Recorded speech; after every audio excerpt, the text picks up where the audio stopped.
Yo, what's up, everybody?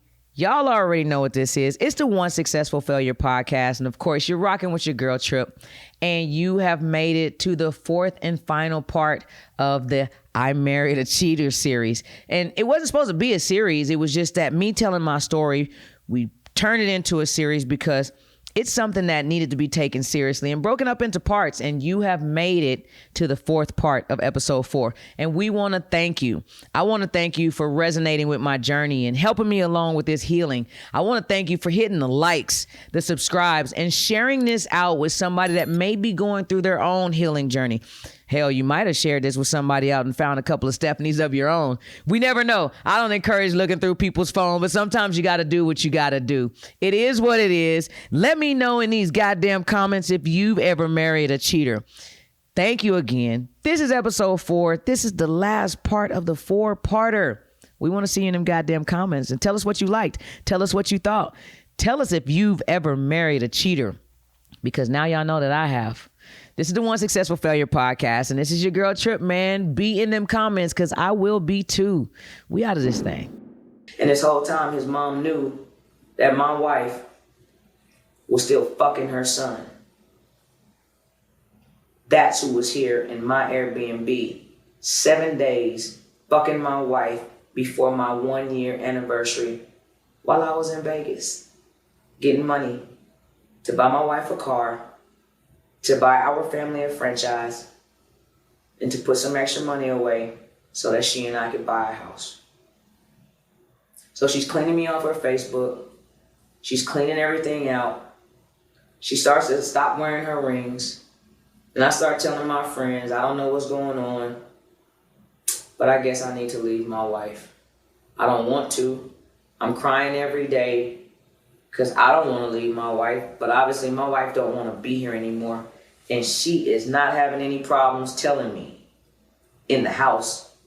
But as soon as we get out in public, it's like Superman. She would jump into the phone booth and change clothes, and then she would go back to super wife. And she would tell everybody, this is the love of my life. This is, without her, I wouldn't be nothing. November comes, it's Thanksgiving. She cooks a big Thanksgiving dinner for my family. She invites my entire family to come over the night before Thanksgiving, the Wednesday. So my family comes over and we have dinner, and she continues rolling blunts, and she's telling these stories, and she starts crying and telling people how if it wasn't for my family, she doesn't know where she would be. The very next day was Thanksgiving. We spent Thanksgiving with my play family, and we spent Thanksgiving with her boss and her boss's family. And guess who else was there? The same baby daddy, the same boyfriend, the same person that she said was beating her, the same person that she said was dragging this woman through the hotel lobby by her hair. And I'm sitting here thinking, yo, none of this makes sense. If he's doing this, how is he accepted with the family? And no offense, I said, man, that's some white people shit. Because my family would have been and killed this dude. See, what you don't know is the dude is black. And that's why I have to bring up the white people shit. It's nothing racist. I have to make you see what I was looking at. I was like, yo, that must be some white people shit, because if anybody's beating my daughter, if anybody's beating my sister, because we was at the brother's house with the dad, if anybody's beating my whatever, hey man, they're not welcome in my house, and I'm sure not going to be standing outside and sharing drinks and joints with them, but that's what her family was doing. So who am I to question it? I was just there looking lost. But I did notice my wife, the queen of pictures, refused to take any pictures with me on Thanksgiving. She refused to be in the same room with me on Thanksgiving. She refused to do anything that she would normally do on Thanksgiving. She didn't touch me. She didn't hug me. She made sure that there was 20 to 50 feet between us. And I thought, here I am again. I'm just being insecure. I'm tripping. But I wasn't. See, she had already been telling them that she's been trying to leave me, and I was a stalker. She had been telling them the opposite of what she was telling me about the boss. She had been telling them that I'm holding her hostage, that I'm physically and verbally and emotionally abusing her. And I don't know nothing about this. And I'm just showing up with a smile, like Boo Boo the fucking fool. And I'm in front of these same people that are helping her steal money from our account and go buy a car. I'm in front of these same people that are helping her lie to these apartments and go get an apartment behind my back. I don't know any of this is going on.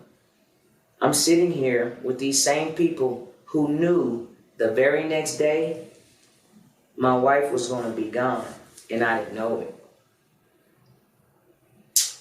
The next day was a Friday. We all know Thanksgiving is a Thursday. My wife had taken some money out of our account, just stole it and turned it around on me. Like I was the reason why she took it and whatever, and fuck you and that money. And I wish you would ask me about it. She told me, you got this amount of money over here. I know you ain't questioning me about this money that I took. And I was like, yo, I'm sorry for even questioning about money that didn't belong to you that you took, but whatever. I just didn't want any arguments. I didn't want any fights. I didn't want to lose my wife. I was trying to figure out what was going on. I don't know, man. I'm so tired. I'm mentally drained. I'm emotionally drained. My family don't know what's going on. I'm alone on the island. I'm telling my friends I gotta leave my wife. They telling me I'm tripping because every time they come around, she's the perfect wife. And then I go buy this car and I see something that I shouldn't have saw. And here comes those panic attacks again. And in the middle of our ride in the car, I have a panic attack and I ask my wife, pull over. Please pull over. I can't breathe. I can't talk. Please pull over. And she pulls over and I get out the car and I'm throwing up and I'm breathing heavy and I'm throwing up and I'm breathing heavy. And she never comes out the car to check on me. I'm throwing up and I'm breathing heavy and I can pick up my phone and I call my friend. I'm like, yo, and my friend answers the phone. She's like, yo, you gonna get this brand new car, dog? You excited? And I was like, yo, help me. And I'm crying and I'm throwing up and my friend is like, yo, you don't sound like somebody that should be excited about getting a car. Like, what's wrong with you? And I was like, yo, I can't breathe. I can't talk. I gotta tell you what just happened. You listen, I opened up this email and I saw this email and it said, oh my God.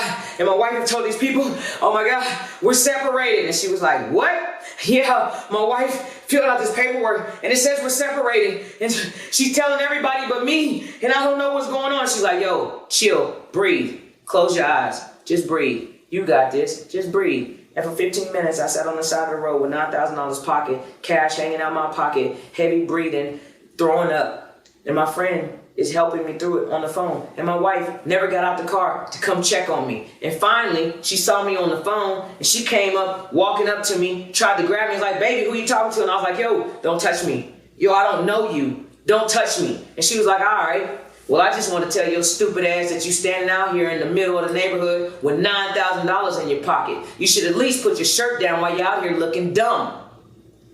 This is what she said to me as I was having a panic attack. And my friend could hear her talking on the phone. And my friend was like, yo, you can't get in the car with this girl. We don't know what's going on, but just don't put yourself in that situation. Every time she comes around, you can't breathe, you're throwing up. Just look, this is what you're going to do. Can you call an Uber? And I was like, yo, I can't. I just can't. She was like, can you call anybody? I was like, yo, I can't. I can't even talk. I can't even breathe. She said, well, where are you? I don't know. She said, hang up the phone, drop me a pin. If you can't tell me where you are, hang up the phone and drop me a pin. I said, yo, I'm on the corner of this and this. She said, oh, I'm 10 minutes away from you. This is what I need you to do. Go back to that car. Get whatever you have in that car. And tell your wife, hey, baby, I'm cool, but I'm going to make my own way and I'll meet you back at the house. Get yourself together, and this is what you need to do. So I got myself together. You got this. You can do this. You can handle this. And I walked back to the car, and I looked at my wife, and I looked her right in the eyes, and she put her shades on. She didn't want to look at me no more. And I said, baby, and she said, what? I said, oh, okay. Well, I'm going to go ahead and get my bag, and I'm going to make my own way to this car dealership. I don't want to hold you up anymore. I'm sorry that this is happening. I'm sorry I'm sorry. Man, I'm sorry. And she looked at me with them glasses on her face. And she said, what the fuck ever, Nikki? She threw that car in drive and she burnt off like it was the Indianapolis 500. And something inside of me just said, when I saw that car pull off, I ain't never gonna see her again. It was the stupidest thought in my mind. It was the dumbest fucking thing to ever think. But something just said to me, yo, you're never gonna see that girl again, she gone. But why would she be gone? She didn't do nothing. I was the one tripping. I was the one cussing. I was the one on the side of the road having a panic attack and looking stupid and looking dumb and scaring the shit out of this girl. And she didn't know what was going on. I was the one that was, of course, I'm taking all the blame. Me. Because that's what I had been doing. I was the fuck up. I was the one who was just constantly questioning her. I was the insecure person. I'm the one that's crazy. This is what I thought. But my mind was saying, you're never going to see her again. I went to that car dealership. I bought that car. Took me about 3 hours. Before I headed home, I stopped and got some flowers. Because I knew that I just had this panic attack. I knew that I probably just scared the shit out of my wife. I knew that she didn't know what was going on. I felt like I was wrong. So I said, I got some flowers. Let me hurry up and get home. Let me get this and make this right. And so I called her. It was a Saturday. She didn't have nowhere to go. She had made it known to me she didn't have nowhere to go. We used to always argue. She never wanted to leave the house on a Saturday. So I called her. She didn't answer. And I was like, oh, she probably in the house cleaning up and fucking with the dogs with the music blasting like she does when I'm not there. Listening to Megan, listening to Cardi B, listening to all the ratchets that I didn't like to listen to. So when I wasn't home, she blasted them to the high heavens because we didn't have to argue about it. And so she didn't answer the phone. So I text her like I text everybody. Like I open up this podcast, yo! And immediately she texts me right back, yo! And I said, oh shit, she does have her phone. Okay, well maybe she just didn't hear it ringing, but she's got it in her hands now, so let me call her. So I called her right back, and she sent me the voicemail. And I called again, and she sent me the voicemail. And I called again, and she sent me a text. It said, don't fucking call me. I don't want to talk to you anymore. And like a stupid ass, like the in-love person that I was, like the faithful wife that I was, like anybody that would do anything for their spouse, their woman, their esposa, I text her back and I said, oh, okay. I just want you to know I love you. And she said, I love you too. And I went home and I unlocked the door and I walked in and I said, oh shit. She's been here. So obviously she came home. And I started looking around and I started noticing some things was gone. Stupid things. Like her computer and her jump drive. And a change of clothes. And a new purse that I just bought her. That was weird. I just left you. You just said you don't want to talk to me. I'm out buying a car. And you come home and take your computer and your jump drive and an outfit and a purse? Okay. And you didn't have any plans that day? I know she didn't have any plans because my little sister was in Mexico and she had me call my little sister in Mexico and tell her that we was going to go pick up my nephew and keep him for the weekend. So I knew she didn't have any plans. She had plans to keep my nephew. But whatever, your clothes is gone, your little purse is gone, your little outfit's gone, your little computer is gone. And I said, oh shit. I know my wife. She took this computer so she can book a hotel, or she took this computer so she can plan this great escape, or she's about to put a lie together, or I know this woman. I know I'm about to be hit with something, and I don't know what it is. But whatever it is, she's about to make it happen through this computer. But why did she need her jump drive? A 1 terabyte jump drive this big. We had matching ones. That's what made me notice that hers was gone. Because when I got home and she wasn't there, instead of crying, instead of stressing, I said, man, let me just occupy my mind. She had been bothering me for the longest, telling me I needed to clean my phone. So since she wasn't there and I just needed to do something, I said, man, let me clean my phone. That'll keep my mind occupied. And that's when I realized, why is my jump drive the only one here? And why is my jump drive plugged up? I haven't used my jump drive in like a year. Why is it plugged up to the computer? But she always told me I think too far into things. I got a problem. That's your problem. You always think you know something. You always looking way too far. You always making things up. You're insecure. You're fucking crazy. So I'm sitting here like, why am I jumping? Okay, oh, there I go again. Then I opened my jump drive to clean my phone, and I hovered over a folder of my wife, all the pictures of my wife and me and our life for the past 14 years. The pictures of me with cancer, the pictures of me before cancer, the pictures of me with 2 breasts, the pictures of me with 1 breast, the pictures of me being in the hospital where they took all my breasts, the pictures of me and her on vacation, the pictures on everything. This was the folder that I was opening up so I could transfer these photos out of my phone to this jump drive. And when I hovered above it, it said the last time that I had been in this folder was Thanksgiving Day at 9:23 a.m. I just said I hadn't used my jump drive in over a year. So how could my jump drive say that I was in it on Thanksgiving Day at 9:23 a.m.? Not only had I not used my jump drive in over a year, I had to work Thanksgiving morning before we went to the friends and family dinners, before we went to her boss's family's house, before we went to my play family's house. At 9:23 in the morning, I was at work. So why is my jump drive saying that I was in it at 9:23 in the morning? Man, technology is so fucking stupid. Man, this stuff is dumb. Man, this stuff is so wrong. Man, let me click in this folder. Let me click in this folder. Let me click in this fucking empty ass folder. Oh my God. Where's all my pictures? Where's my life? Where's my wife? My entire life of 14 years, every picture I had that consisted of me, her, cancer, before cancer, after cancer, with hair, without hair, vacations, parties, love, lust, sex, everything that I had done in those past 14 years with my wife was gone, completely erased out of my jump drive. And I blame myself. I was like, yo, what the fuck did I do? What did I do? Did I come in here on Thanksgiving morning somehow while I was at work? And what did I do to my jump drive? But I'm still worried about why did my wife come and take the computer in her jump drive and she's not home? And one day she wasn't home. In 2 days, she wasn't home. In 3 days, she wasn't home.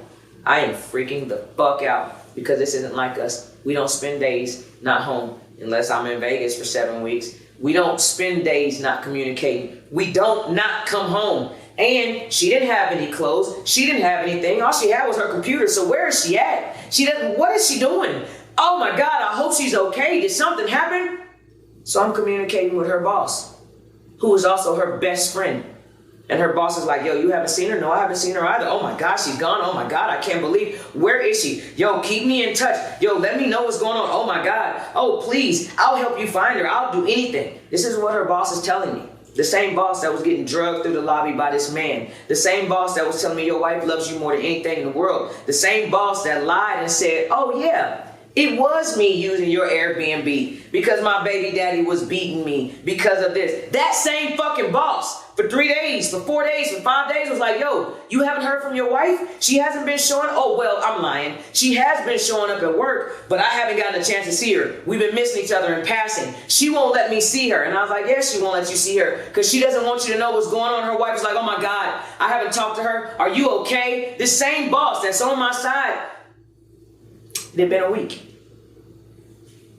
Her boss called me on a Friday. We were talking. It was a Friday morning. I was getting my nails and my toes done. I still hadn't seen my wife. It had been a week now. Her boss was like, yo, you busy? And I was like, nah. She's like, let's meet at this Mexican restaurant for a drink. We met at this Mexican restaurant for a drink. And see, I know what alcoholics like. Her boss is an alcoholic. My wife is an alcoholic. I know these bitches like to talk too. I don't drink. So I sat at this bar with this woman. And she ordered herself a shot and a beer. She took that shot and she took that beer. And she just started kind of giving me this blank conversation like, yo, you haven't seen your wife? And I was like, no. And she's like, oh my God, I can't believe this. Yo, I can't believe this is happening. And I can't believe. And I said, oh, I can't believe it either. Hey, bartender, let me get another shot. Let me get another beer. She needs it. See, I know there'd be plenty of times that her, my wife, and the boss would go out to have drinks, and we was only supposed to be there for one drink, and I know that one drink would turn into 12 with them. And I know that 1 hour would turn in, and we've been at this bar for 6 hours for them just drinking. I know that they would sit there and talk, get a little liquor in them. I know that I could find out anything that I wanted. So, hey, migo, another shot of tequila, another beer. For Blanquita, the pretty white girl. Let me get her another drink, another shot. Okay, tell me again what's going on. You haven't seen my wife? And one shot turned into two, and two shots turned into three. And she said, let me stop lying to you. I know your wife don't want to fuck with you. I know your wife wants out of this marriage because she wants to have a family. I know your wife, I just saw her at work. And guess what your wife just told me? She just got the keys to her new place. And I know your wife is leaving you. And she got a kick out of telling me this. And she said, I know that your wife cheated on you over the summer in the Airbnb. And not only do I know, do me a favor. Order me another drink. I need to walk outside. Oh, fucking right I will. Hey, amigo, another tequila, another beer. Rapido, right now. Oh, please, get her a drink. She goes outside, and I don't know what she's going outside for. She goes outside to get an old cell phone. See, she got a new cell phone because her baby daddy broke the other one. Supposedly, he broke it across her head. Supposedly, he hit her in the ribs with this phone. And this brand new phone that he bought her was a makeup phone. So she got the brand new one, and she goes outside to the car to get the old one. And she took pride, like some kind of sadistic pride, in opening up this old phone. She charged it for 5 minutes while she was drinking this shot and drinking this beer. She charged this phone for 5 minutes so that she could turn it on to show me the text messages between her and my wife. My wife asking her to lie for her.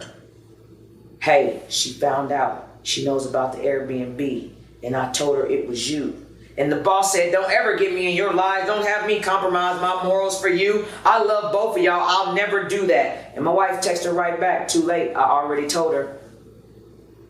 And guess what the boss did? She compromised her morals. She lied. She did all that. She told me it was her in the Airbnb. She showed me the text. She was like, here, now you know.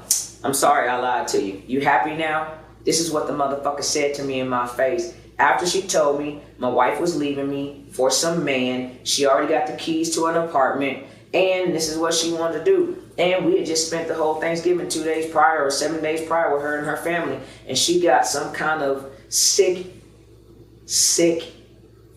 joy out of delivering this news to me. And I had to play it cool. I had to play like, oh, all right, word, well, that's cool. Well, all right, let me go ahead and pay this check. She was like, nah, this check is on me. I'm the one that told you to come meet me for a drink. And I was like, all right, cool. And we went to walk out, and the boss said something stupid like, well, I mean, I just want you to know that I love you. And I snapped. Oh, you love me? Oh, you do? And it turned into an argument. And I left, and the boss left, and the boss kept texting me. And I still got the text messages. The text messages was telling me how horrible of a person my wife was.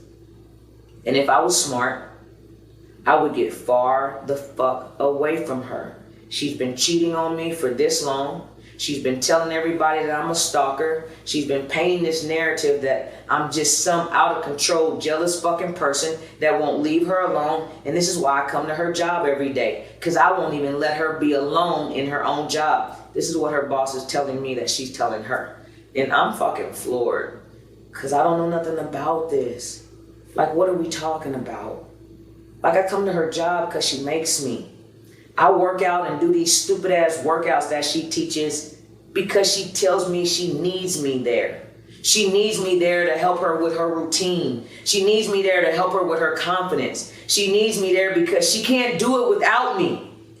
But these text messages are saying something totally different. And so I tell her boss's final few text messages to me are, if you smart, you'll get far, far, far the fuck away from this woman because she's crazy and she means you no good. And I said, well, in the text message, I said, listen, don't send me no messages and you not take your own advice. If you continue to be around her to tell the same way you're telling me, and she just told me you was getting beaten, getting drugged by this black man, then you're a fucking hypocrite. And this woman texted me and said, well, you can leave her because y'all ain't nothing but married. But unfortunately, she's the best thing I have at my job, and she does numbers. So I can't let her go. I said, okay. So she got you too. That was the end of that conversation. That is the way I was notified about my wife. And I really didn't see my wife since that day. I changed the locks because I still hadn't talked to my wife, and I found out that she had keys to a new place. I even texted my wife and said, "Congratulations, baby." And she texted me back like, "What? What are we congratulating?" And I said, "We congratulating that you got your new place." "You wasn't gonna say nothing?" I said, "Well, since you wasn't gonna say nothing, make sure you send me the link to your housewarming so I can buy you a gift. You know I got you, boo." That's what I said to her. 3 days later, that's when the storm started. My wife started breaking into my house. She put a brick through the window. She stole all my jewelry. She took pictures. She took clothes. She took money. She took anything that she decided that she wanted to take. And if she didn't get it the first day, she came back the second day and took it. And if she didn't get it the second day, every day that I came home from work for 3 days, this woman had broken into the house and stole whatever she wanted to take. And on the fourth day, I came home from work and I flipped the switch. And I wondered, why the fuck is it so hot in this house? And why am I flipping this switch and no lights are coming on? And where the fuck is my dog? Not only has she stole the dog died, and she had transferred all the utilities on me.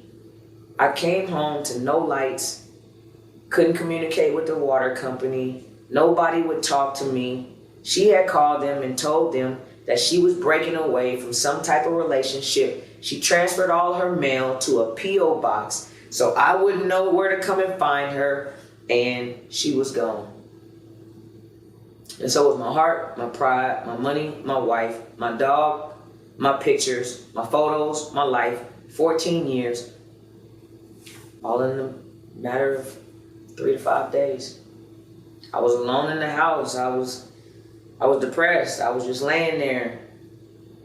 And I said, okay, if this is what she wants, I'll never contact her again. And to this day, today is June 9th, 2023. Since the last day of November 2022 all the way till June 9th, 2023, I haven't called my wife, I haven't texted my wife, and she still swears to this day that she's not cheating, that it's nobody else, that she didn't want to be with anybody else. But this is how we got here. We got here, we got to you, you're talking to me now because I did some emotional shit 2 days ago, and I posted on Facebook the ultimate failure that I'm going through. I finally let people know. See, my wife had been talking since that first day, since December the 1st when she left the house. She had been slandering me online. She had been telling people I was fucking crazy, and she finally got away. But then she would say nothing. But then she kept my name on her page. But then she would tell stuff on her story that I'm this, that she done got away, and deuces, and that's why I left you, and you ain't shit. And then she's showing pictures of her all out of town, all on the 95th floor in Chicago, all at the Museum of Love, but she wouldn't show who she was with. She was leading people to believe that she was still with me. She's still leading people to believe that she was still with me until 2 days ago. Until I posted on Facebook exactly what I found out from one of our friends. My wife is 4.5 months pregnant. And we've only been separated since December. You do the motherfucking math. 6 months. We've been separated 6 months. And you 4.5 months pregnant. And this is the phone call I got. At 10:47 p.m. I'm walking into my house. My new house. The place that I had to move into. Because she wouldn't stop breaking into the other one. Because the window was busted. And it was the middle of December. And Houston went through a ridiculous freeze. And I told her she had transferred the utilities. I got the power back on. But the window was broken and my landlord was out of town and I couldn't get the window fixed. So I had to sleep in a house that was freezing and I couldn't do it anymore. I went and checked in a hotel. And from checking in a hotel, I had to leave out of that house and go move all of my shit. Everything that she left, everything that she didn't steal, all the fucking trash. I had to go move all of that and move into what you see now as this beautiful set. We'd only been separated since then. And how is she 4.5 months pregnant if she was never cheating? How is she 4.5 months pregnant if she was never with anybody? But at 10:47 p.m., I got the text messages from her friend and mine. Hey girl, how you doing? Hey yo, I'm fine, what's up? Hey girl, I just didn't want you to be blindsided. You know, the way I left you blindsided the last time when I knew your wife was gonna leave you. You know I know everything that's going on, so guess what? I don't really give a fuck. No, you do give a fuck. Your wife just gave us this big announcement. Hey, yo, whoever this is, it's 10:47 at night. I just got home. I don't have the time to play. I don't really give a fuck what my wife is telling y'all. You haven't heard her announcement? No, I haven't. And obviously you want to tell me. Your wife is pregnant. And this is how I found out that the woman that I'm still married to, the woman that swears to me to this day that she was never cheating, that it was never anybody else, that it's not about anybody else, that it's only about her, that she only left because I changed the locks, the woman that said she wanted to be with me forever, that there was nobody in life but me, that she wanted to live anywhere in a cardboard box as long as it was with me, that she was 4.5 months pregnant. I found out via text at 10:47 p.m. 2 days ago. I got all emotional, as I tend to get. And when I say emotional, I mean mad as the fuck, angry, confused, and like a dummy, I aired it out on social media. But see, what y'all don't understand is for the past 6 months, I told you she's been airing it out on social media. She's been slandering me. She's been browbeating me with God. She's been talking to my family and friends, taking them, making them choose sides, confusing these people, confusing me. I didn't know what was going on. If you saw the episode, You Got Served, it was her. She came and served me at work because she's sadistic. She's a sociopath. She wanted to see the look in my face when she delivered some lying ass divorce papers to me. Divorce papers that she lied in. And I've yet to sign. We're still married. And now my wife is pregnant. I don't know which one of these parts. Was it New York Fashion Week? Was it the drugging me? Was it the her helping me through cancer? Was it the resentment? Was it the panic attacks? Was it me being, I'm not going to say forced, but pressured into this? I don't know which one of these situations was the beginning of the fucking end. I don't know. I've been alone. I never had anybody to talk to it about. I couldn't tell my mama. I couldn't tell my daddy. I couldn't tell my brothers. I couldn't tell nobody. I've been alone with this the whole time. I started a podcast. And if you heard at the beginning of this, I've been alluding, telling my truth. Because I was embarrassed. I was confused. I still didn't know what was going on. I still wanted to believe that she wasn't cheating with a man that lives in another state, that has a 16-year-old daughter, and now is about to have a child with my wife. I don't know which part of the story was the beginning of the end, but the end for me came in the form of a text at 10:47 p.m. I'm learning to control my emotions now. In the past 2 days, I've learned it. I learned the same way I said in the other episode, not to control them, to feel them, to let them come out however they was going to come out, to process them. I learned that I'm not crazy. I learned this whole time I wasn't insecure. I learned this whole time she didn't love me. She loved her. I learned this whole time that I was in love with a motherfucking sociopathic narcissist who would do anything to fulfill her visions of Instagram fame, babyhood, cheating hood. See, this man adores her. He doesn't know the real her. He doesn't have social media. He lives in a different state. He doesn't see the lies. He doesn't care about the lies. All that he cares about is he took a bitch from a bitch. And those are his words. All he cares about in the end is that he won. And I lost at 10:47 p.m. Hey girl, how you doing? That's how it went. And so did my emotions. But I don't care anymore. I'm only telling this podcast because it's so funny. The same person that I'm talking about is the same person that bought me this podcast equipment 5 years ago for my birthday. She put a note on it. And the note says, baby, I love you. And you deserve to be heard. The world needs to hear you. Now it's time for the world to hear me. I know this is different than what I normally do. I know I've been eluding. I know I've been hiding. I know people haven't seen me. I got skinny, I lost weight, but guess what? I'm back. New teeth, new abs, new perspective. And guess what? This is the new fucking podcast. This is the new old me. This is the One Successful Failure podcast. And I am your host. This is Trip. And this is what you will get from here on out. I will never hide. I will never lie about my truths. All that shit ended at 10:47 p.m. Yo, man, I don't know if you stuck with me to the end. I don't know if you care. I don't know if you think I'm lying, but check out my social media.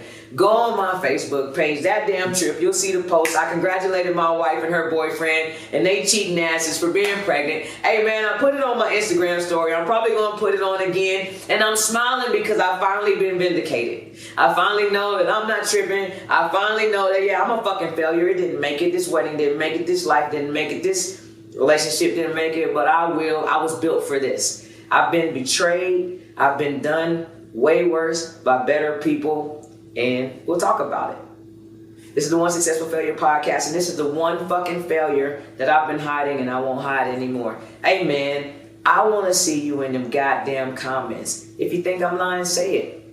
If you know I'm telling the truth, say it.